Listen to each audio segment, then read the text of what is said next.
সম্মানিত ঢাকাবাসী, সালাম আলাইকুম।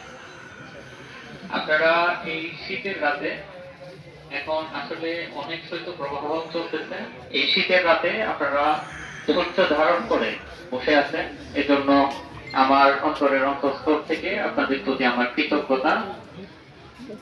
আমরা আজকের যে বিষয় নিয়ে এখানে এসেছি, এখানে আসলে কোনো বক্তৃতা দেওয়ার জন্য আমি আসি নাই।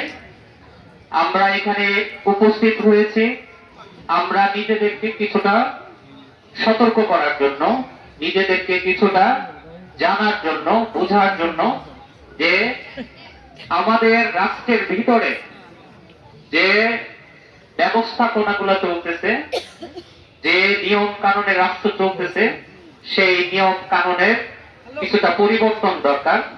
সেই পরিবর্তনের পক্ষে আমরা থাকবো নাকি বিপক্ষে থাকবো, সেই বিষয়টাই আমরা জানতে এসেছি এখানে বা বুঝতে এসেছি। আজকে এই 54 বছরে স্বাধীনতার পর থেকে 54 বছরে বারবার বাংলাদেশ হোঁচট খেয়েছে। বারবার বাংলাদেশ বিভিন্ন সময় আমাদেরকে রক্ত দিতে হয়েছে।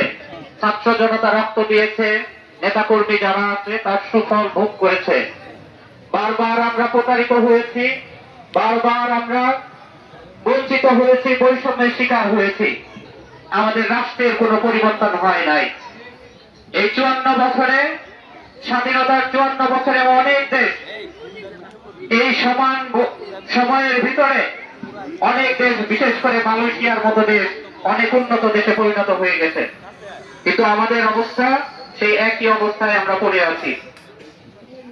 আমাদের যদি মৌলিক পরিবর্তন না আসে, আমাদের যদি রাষ্ট্র ব্যবস্থার পরিবর্তন না আসে, আমাদের যদি এই বন্দোবস্তের পরিবর্তন না আসে, তাহলে আমরা বারবার হোঁচট খাবো এবং আমরা বারবার পিছিয়ে যাব। আমরা দুর্নীতিদের বারবার চ্যাম্পিয়ন হতে থাকবো। আমরা বিভিন্ন সময় শুনেছি, বিভিন্ন সরকারের আমলে, বিভিন্ন দলের সরকারের আমলে আমরা বারবার দুর্নীতিতে চ্যাম্পিয়ন হয়েছি। আমরা কি আবার চ্যাম্পিয়ন হতে চাই দুর্নীতিতে? আমরা যদি দুর্নীতিতে চ্যাম্পিয়ন না হতে চাই, তাহলে আমাদের সমাজ ব্যবস্থার, আমাদের রাষ্ট্র ব্যবস্থার, আমাদের কাঠামোর পরিবর্তন দরকার। সেই পরিবর্তন নিয়ে এখন আমরা যে উপস্থিত হয়েছি আপনাদের মাঝখানে, সেটা হলো গণভোটের মাধ্যমে সেই পরিবর্তনটা সম্ভব। আমাদের ৭২-এর যে সংবিধান ছিল, সংবিধান হলো সেই বই, সেই নিয়ম কানুনের একটা নিয়ম, যে নিয়মের মাধ্যমে বাংলাদেশ পরিচালিত হবে। সেই সংবিধানে, ৭২-এর যে সংবিধান ছিল, সেই সংবিধানে এমন এমন বিষয় সেখানে ছিল যেটার মাধ্যমে বারবার বাংলাদেশে ফ্যাসিবাদ রাষ্ট্র কায়েম হয়েছে, ফ্যাসিবাদ সরকার বাংলাদেশে এসেছে। সেই ফ্যাসিবাদ যে সরকার এসেছে সেটা যেন আর ফিরে না আসতে পারে, সেই জন্য সেই পথ বন্ধ করতে চাইলে আমাদের সামনে যে গণভোট আসতেছে, সেই গণভোটের পক্ষে আমাদের হা ভোট দিতে হবে। ইনশাআল্লাহ ইনশাআল্লাহ আমরা সবাই হা ভোট দিব, এবং কেন দিব সেটাই জানার জন্য আমরা এখানে উপস্থিত হয়েছি। আমাদের একটা মৌলিক পরিবর্তন, সংবিধানের এবং রাষ্ট্র কাঠামোর মৌলিক পরিবর্তনের জন্য, আমাদের কিছু নিয়ম কানুনের পরিবর্তনের জন্য একটা জুলাই সনদ হয়েছে।